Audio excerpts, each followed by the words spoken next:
Bonjour, seconde vidéo de la modélisation multiphysique. Maintenant, je vais vous donner des exemples de sujets de bac et des questions qui ont été posées sur la modélisation multiphysique. Alors ici, on nous montre sur ce sujet de bac de 2016, sur le fauteuil roulant, on nous montre une modélisation qui a été faite sur un logiciel. Donc on voit ici par exemple la motorisation de la roue. On n'a pas le détail de tout ça, mais par contre on nous montre que certains paramètres, par exemple la force de traînée, ont été calculés à partir de différentes fonctions. Et à partir de là, on nous pose des questions pour identifier trois valeurs qui ont été déterminées, K3, K4 et CR. Je vous montre la question. Donc la résistance de l'air est modélisée par un effort dit de traînée. On nous donne la valeur, l'expression de ce terme-là, avec la formule, l'expression littérale qui va avec les différents paramètres qui sont définis ici. Et on me dit sur le document réponse, donner la relation définissant le couple de résistance au roulement CR, pris en compte dans le modèle. Alors, je veux la relation définissant le couple de résistance au roulement CR. Je regarde ici, et mon couple CR, couple de résistance au roulement, je vois qu'il est le produit de la masse par G par la valeur de coefficient de résistance au roulement. Avec les valeurs qu'on a ici, on peut le calculer en faisant 65 fois 9,81 fois 0,15. C'est ce qu'on va observer ici comme réponse qui était attendue. Donc c'était uniquement de l'identification, ici le couple, à partir de ça, d'un produit. Donc si on fait preuve de logique, on comprend bien la question. Ensuite, deuxième partie de la question, indiquer la valeur des gains K3 et K4 du modèle permettant de calculer la force de traînée avec l'unité adaptée. L'unité adaptée, on parle d'unité.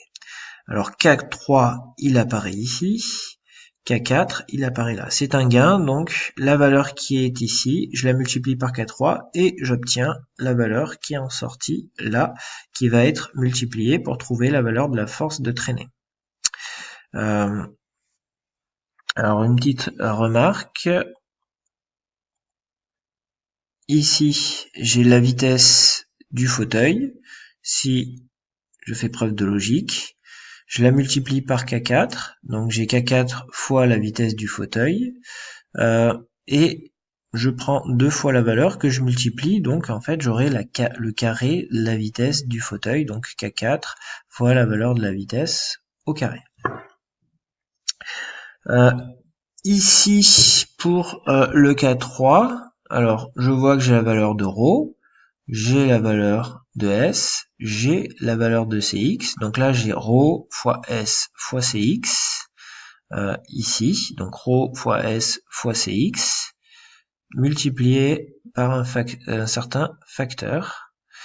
Donc, je reviens sur la question, ρ fois S fois Cx, multiplié par un certain facteur.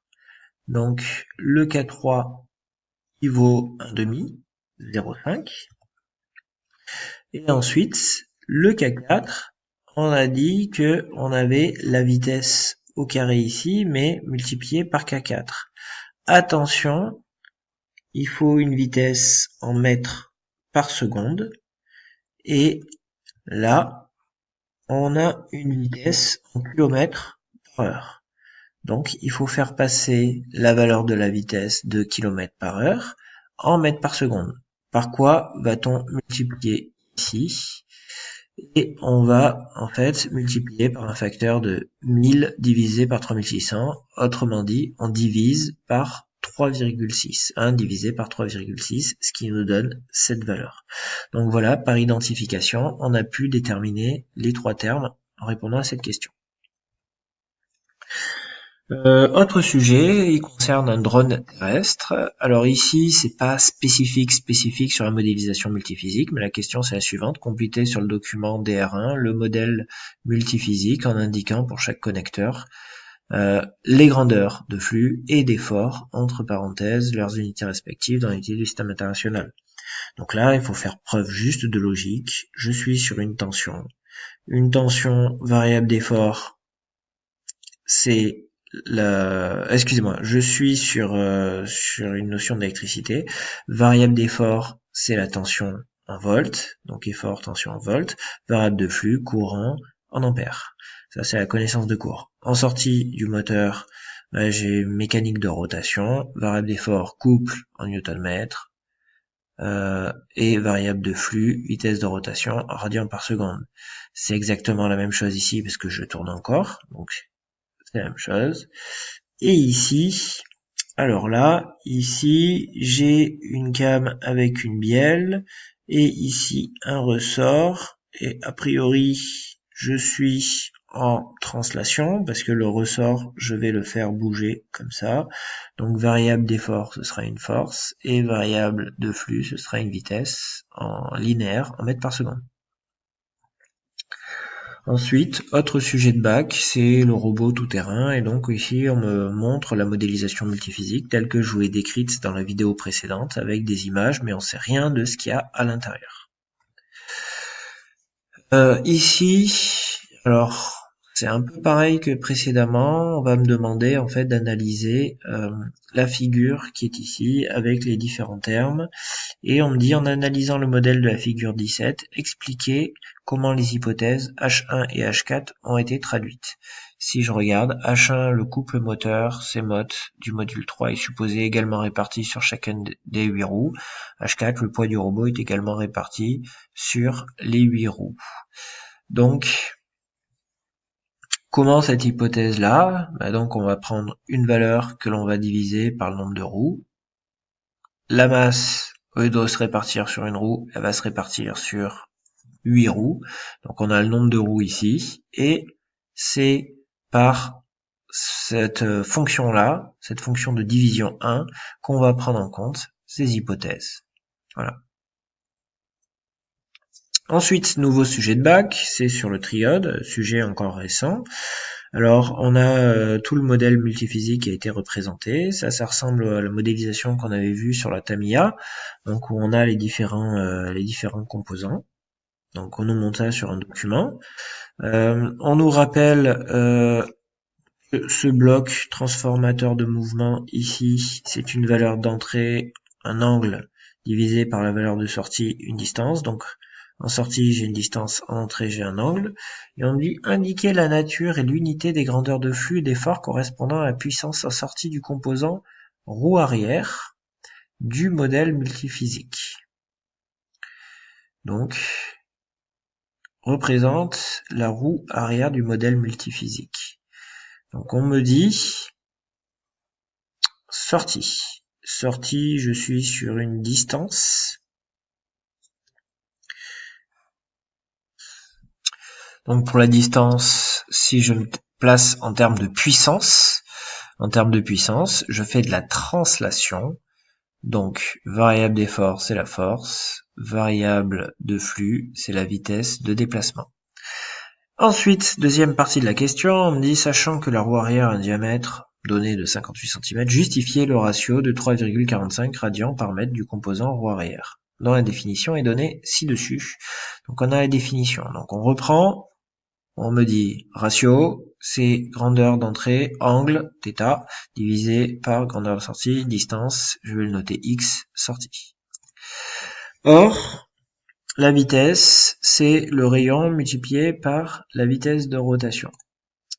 Donc, si je divise la vitesse par le temps, j'ai un déplacement, x. Si je divise la vitesse angulaire par le temps, j'ai un angle. Donc, cette relation-là me permet d'écrire la relation déplacement est égal au rayon multiplié par l'angle. X est égal à R fois θ. Et donc, ce que je veux, c'est déterminer θ sur x. Donc, θ sur x, c'est égal à 1 sur R, 1 sur la valeur du rayon. Donc là, on a un diamètre de 58 cm. Donc, ça me fait 1 sur 0. Donc, on doit le donner en rad par mètre.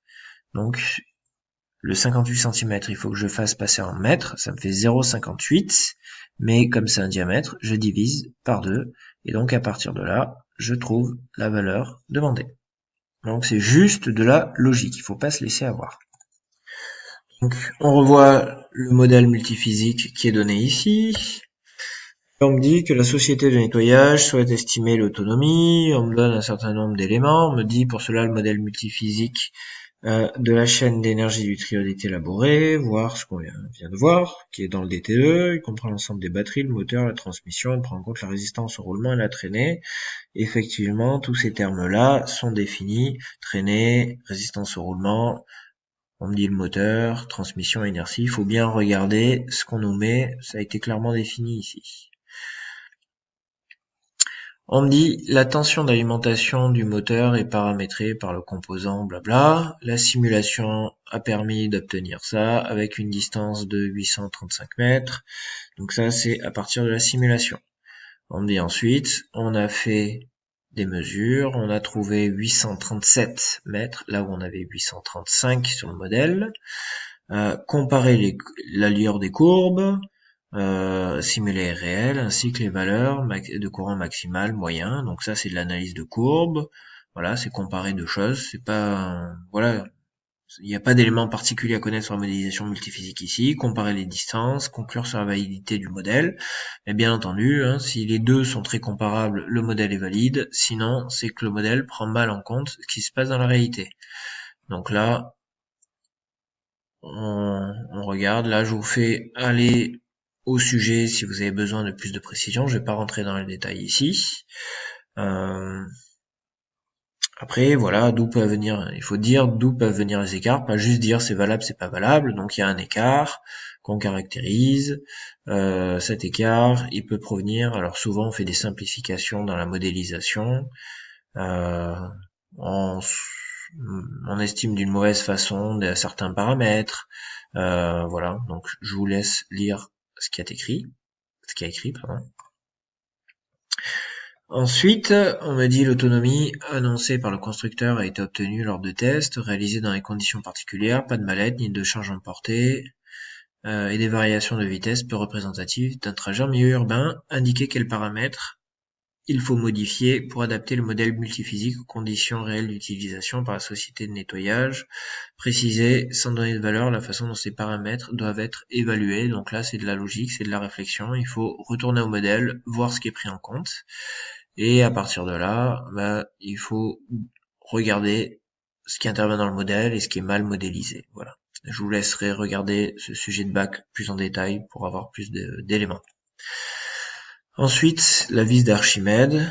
Pour la vis d'Archimède, ce sujet de bac, on me montre encore les composants qui sont ici dans la modélisation multiphysique. Bon, j'ai pas d'éléments particuliers à dire parce qu'il n'y a pas de questions particulières. Sur le bus Watt System, on a les éléments qui sont définis ici.